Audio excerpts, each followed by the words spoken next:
नमस्कार साथियों, इस समय जिला मैनपुरी में मैनपुरी की विधानसभा करहल और करहल में होना है उपचुनाव। जीत रहा है आगे। यहाँ बहुत सारे लोग बैठे, जिसका सबसे बड़ा कारण है कि यहाँ एक दुकान भी है और ये छाया में अमूमन लोग गांव में पंचायत लगा के बैठते हैं और बहुत सारी चर्चाएं करते हैं। अगर देखा जाए तो राजनीतिक चर्चा सबसे ज्यादा होती है ऐसी जगह पे। इन लोगों से बात करने का और जानने का प्रयास करूंगा कि इस बार करहल का माहौल क्या है और करहल में होना क्या है। क्या नाम? मेरा नाम प्रवीण कुमार है। आगे क्या लिख? प्रवीण कुमार यादव। यादव जी। यादव जी, क्या लग रहा है इस बार करहल में? क्या करैल में तो जैसा पहले से होता है वैसे ही होगा, क्योंकि यहाँ तो साइकिल जीतेगी। साइकिल का जो है जितना विकास समाजवादी पार्टी ने किया है उतना ना कोई पार्टी यहाँ कर सकती है और ना ही किसी ने किया अभी तक। आप कह रहे सपा जीतेगी? बाबा जी आए थे अभी पिछले महीने और वो कह के गए हैं कि अब की बार अयोध्या का बदला करहल से लिया जाएगा। ऐसा तो नामुमकिन है मेरी समझ से। तो कहने के लिए तो अपनी अपनी जो राय हर आदमी रखता है, हर व्यक्ति नामुमकिन क्यों है? नामुमकिन इसलिए कि यहाँ विकास सबसे ज्यादा सपा पार्टी ने किया है। आपने कभी सोचा था कि अयोध्या आप जीत जाएंगे? सपा अयोध्या जीत जाएगी? सबसे ज्यादा विकास अयोध्या में सपा नहीं किया, भाजपा नहीं किया था? जी नहीं, विकास किया था लेकिन बदलाव का माहौल होता है, लेकिन यहाँ की जनता बदलाव नहीं चाहती है कि यहाँ विधानसभा और जो भी लोकसभा है वो परमानेंट सपा को ही दिया जाता है। एक्चुअली ये बात मोदी जी की सरकार में क्या फायदा? मोदी की सरकार में ना ही मुझे कोई फायदा मिला ना ही कोई नुकसान हुआ अभी तक। ठीक चल रही सरकार? कहना चाहिए ठीक तो नहीं चल रही है। इसमें ज्यादातर किसानों को जो है सबसे ज्यादा गायों से परेशानी हो रही है, किसानों को बिजली से ज्यादा परेशानी हो रही है। सपा सरकार में लाइट मुफ्त थी, पानी मुफ्त था, सिंचाई मुफ्त थी, दवाई मुफ्त थी। आजकल कुछ भी मुफ्त नहीं है और जनता को ज्यादा से ज्यादा परेशानी हो रही है। क्या नाम है? मानिक है। मानिक जी, क्या लग रहा है इस बार करहल में क्या होने वाला? करहल में सफाई जीतने वाली है। सपा ही जीतेगी? क्यों? वो तो चलती आई है। तो जिस लाइन में लगे तो उसी में लगे रहो, बदलोगे नहीं? बदलोगे नहीं, सही है कि सही है। एक बार बदल के देख लो। बदलना तो ठीक नहीं है। क्यों? कोई चीज बदल। पूरा देश बदल गया, प्रदेश बदल गया, 2 बार प्रदेश में बदल के सरकार बन गई, आप कह रहे करहल वाले नहीं बदले? वो नहीं बदलेगी, कोई मतलब नहीं है। एक बार करहल बदलने से कुछ होने वाला नहीं है, क्योंकि यहाँ पे चाहे बाबा जी आए, उनके मंत्री लगे हुए हैं। हर तीसरे दिन, चौथे दिन, दूसरे दिन कोई न कोई उनका एक कैबिनेट मंत्री आ रहे हैं और बस वो केवल ये दिखावा करना चाह रहे हैं किसी तरह से यहाँ की जनता तो को। आपका मतलब क्या है कि अयोध्या की परिक्रमा ना करके करहल की परिक्रमा कर? अब वो कितनी परिक्रमा यहाँ करें, यहाँ करहल विधानसभा जो है वो समाजवादी क्षेत्र एक तरीके से गढ़ मान के चलो। यहाँ क्या है, यहाँ का जो वोटर है वो बहुत समझदार वोटर है। उन्हें पता है कि मेरा यहाँ विकास कौन कर सकता है। आप गढ़ की बात कर रहे हो, राहुल गांधी का गढ़ टूटा, अटल बिहारी का गढ़ टूटा, इंदिरा गांधी का गढ़ टूटा, धर्मेंद्र यादव का गढ़ टूटा, डिम्पल यादव का गढ़ टूटा, ये कौन सी बड़ी बात? लेकिन ऐसा है, वो वहाँ क्या है, वहाँ के जो लोकल पॉलिटिकल है उन्होंने तोड़ा है, या उन्होंने जो भी उनकी थोड़ी समस्याएं थी उस हिसाब से टूटा है। यहाँ क्या है, यहाँ का जो वोटर है, वोटर वही है जो सपोर्टर है, और जो सपोर्टर है वो वोटर है। तो इसलिए वो अब जिससे तुम आप राय ले रहे हो या जिससे कुछ भी पूछ रहे हो, वो हर आदमी यही कहेगा कि करहल विधानसभा जो है उस पर कोई बदलाव नहीं हो सकता है। माननीय तेज प्रताप आ जाए या कोई भी सदस्य समाजवादी पार्टी से अगर आता है तो उसकी जीत सुनिश्चित है। आपको टिकट मिल जाए? हमको टिकट मिल जाए मैं भी जीत जाऊंगा। समाजवादी साइकिल, सिर्फ साइकिल निशान जीतेगा यहाँ पे। जैसे साइकिल, आपने एक बात कही कि देश बदल गया। कोई भी लड़ जाए? कोई भी लड़ जाए, यहाँ से साइकिल निशान ही जीतेगा। क्या कह रहे हैं? सर अभी आपने एक कहा एक बात कि देश बदल गया है, तो देश में क्या बदला? मैंने देश बदलने की बात नहीं की थी, मैंने कहा देश वालों ने सरकार बदल दी, देश की भी सरकार बदली, प्रदेश की भी सरकार बदली। ऐसा क्या कारण करहल वाले नहीं बदले? तो देश का बदलने का मतलब क्या हुआ कि जैसे मान ले ऑल टोटल निजीकरण हुआ है। हेलीकॉप्टर निजीकरण में चला गया, बिजली निजीकरण में चली गई, और जो भी उपकरण थे रेलवे निजीकरण में चला गया। कुछ दिनों बाद सुन रहे हैं कि LIC भी निजीकरण में जाने वाली है। तो जब सब कुछ निजीकरण के हाथ में हो जाएगा तो सरकार के हाथ में क्या रह जाएगा? इसका जवाब आप दे सकते हैं? आप बताओ ना। सरकार तो फायदे गिना रही है ना कि निजीकरण से लोग, जो सरकारी तंत्र है वहां लोग काम नहीं करते, इसलिए सरकार का कहना ये है कि हम निजीकरण इसलिए कर रहे हैं कि लोगों पे ज्यादा काम लिया जाएगा और कम मिनिमम इनपुट में मैक्सिमम आउटपुट। मैं मानता हूँ निजीकरण बिजली का हो गया है। पहले यूनिट क्या था, अब क्या हो गया है, 1 यूनिट की दर।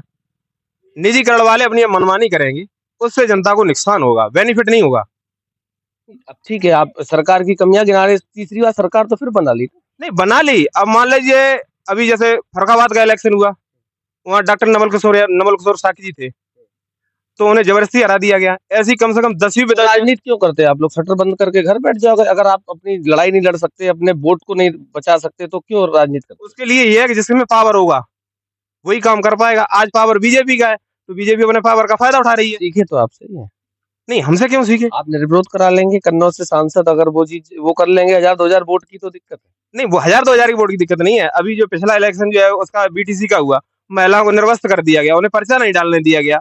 तो ये लोकतंत्र की जो है क्या है इसमें नहीं, बताओ? वो मैंने आवाज निरंतर उठाई, आपने कहा ना कि जिस तरीके से बेईमानी करी, तो सीखे तो आप लोगों से ही। नहीं, हम लोगों सीखे नहीं, अब वो धीरे-धीरे सिखा रहे हैं आगे के लिए हमें। सीखे नहीं, नहीं, पहले जो हुआ उस चीज को आगे के लिए अब सिखा रहे हैं। केशव प्रसाद मौर्य जी आए थे अभी पिछले जी। हफ्ते, सुना था? हाँ, सुना था। 50% गुंडई समाप्त कर दी है और बची खुची सत्ता इसमें समाप्त कर देंगे। नहीं, गुंडई तो वो धीरे-धीरे समाप्त हो रही, चलो अच्छी बात है। लेकिन जो है गुंडा आगे भी जो आने वाली सरकार जब कोई किसी चीज का निरंतर जो है उसका वो हो रहा है तो आगे वाली सरकार भी इस चीज पर लागू होगी। अभी मान लीजिए अभी एक जो है वो यादव का लड़का उसके घर से उठा लिया गया और उसमें जबरदस्ती गोली मार दी गई। जब वो डकैती में नहीं था तो उसको जो है पहले उसका मुकदमा पंजीकृत होता, उसके बाद उसे गोली मारी जाती, तब तो अच्छा था। ये सरकार केवल यादव और मुसलमान को ही क्यों जो है टारगेट बना रही है? अखिलेश यादव गई कौन है मंगेश यादव के घर? नहीं, मंगेश यादव अखिलेश चले भी जाते तो उससे बेनिफिट क्या होता?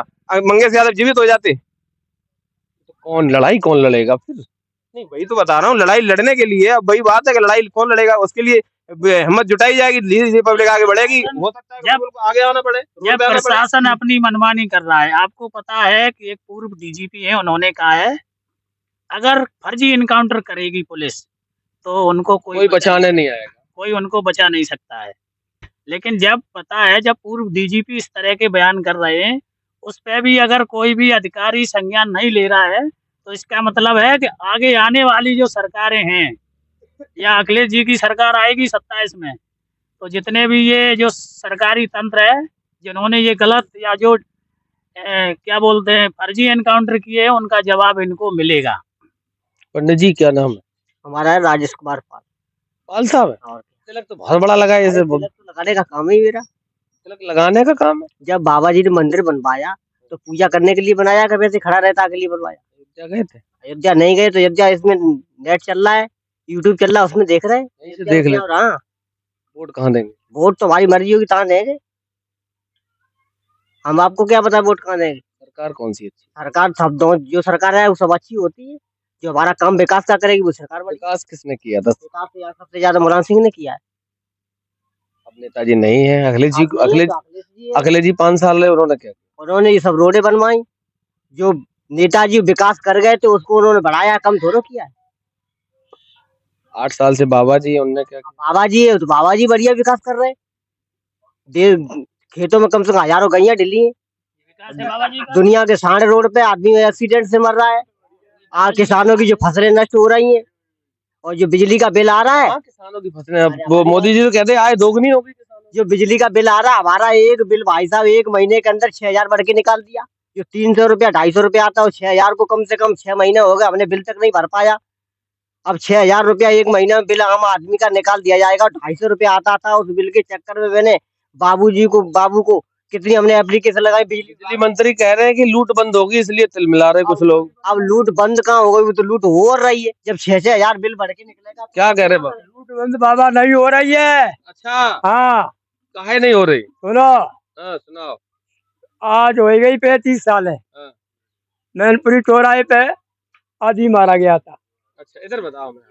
मैनपुरी चौराहे पे आदमी मारा गया, मैं आते 6 मुंजम 2 मारे गए, एक नाबालिग में कर गो और 2 बरी कर दे, और जो मजदूरी कर रहा हो तो पल्लेदार उसका आजीवन कारावास। कोई सरकार में न्याय नहीं है, और न उसकी पेंशन ले न उसको खेती को ले, अपनों खा रहे अपनों ही कमा रहे। वो गड़ी बहुत करे मारिए थी, हमें मरने पे तो मार कौन देगा? डरते का? झूठ ढाला भाव डर कभी न डरेगी। कितने साल के हो गए? रह गए ठीक है, तो किनारे गाड़ी है तो काहे डर? गाड़ी किनारे है टाइट चुकाई आपसे हमने। अच्छा ये बताओ, मोदी जी 10 साल से 3 बार तीसरी बार फिर बन गए प्रधानमंत्री, कुछ फायदा वायदा दिए तो होंगे? मोदी जी प्रधान हो गए, ईमानदारी से नहीं हुए, न वोट से हुए, कैसे हुए? बेईमानी से। कहाँ बेईमानी? अरे वोट क्यों नहीं बैलेट पेपर से पड़ता है, क्यों मशीन से पड़ता है? उसमें क्या जाने, अब ये कांटे लगे इसमें हम क्या जाने।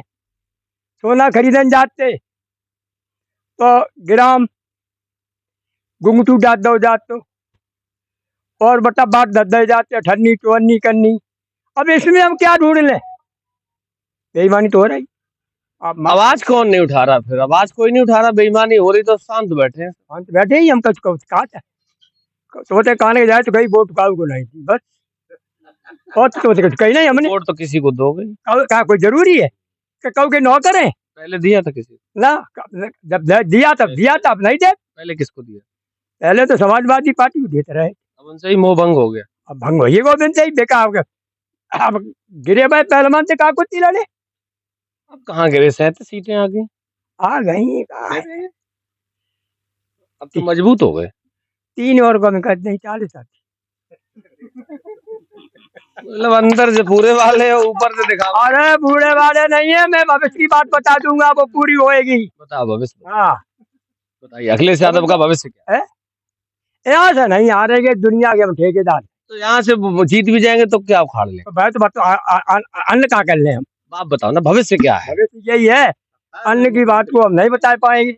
अच्छा बताओ, आप बड़े बूढ़े अनुभव बहुत आपके पास है। नहीं, अनुभव यही है कि मैनपुरी से हार के नहीं जाएगी। मैनपुरी अकेले से कर क्या लेंगे? तो हमें क्या करना, दुनिया वो ठेकेदार है क्या? अपना सम्मान बचाना। हमारा सम्मान तो है ही। करहल का उपचुनाव है, अखिलेश यादव समाजवादी पार्टी और साइकिल का ये नेताजी का गढ़ है। दूसरी तरफ सत्तारूढ़ पार्टी के लोग ये कहते हैं इस बार इस गढ़ को तोड़ देंगे। तब देखने वाली बात ये होगी कि आने वाले समय में करहल में होगा क्या। तो लगातार मेरे साथ आप लोग बने रहिए।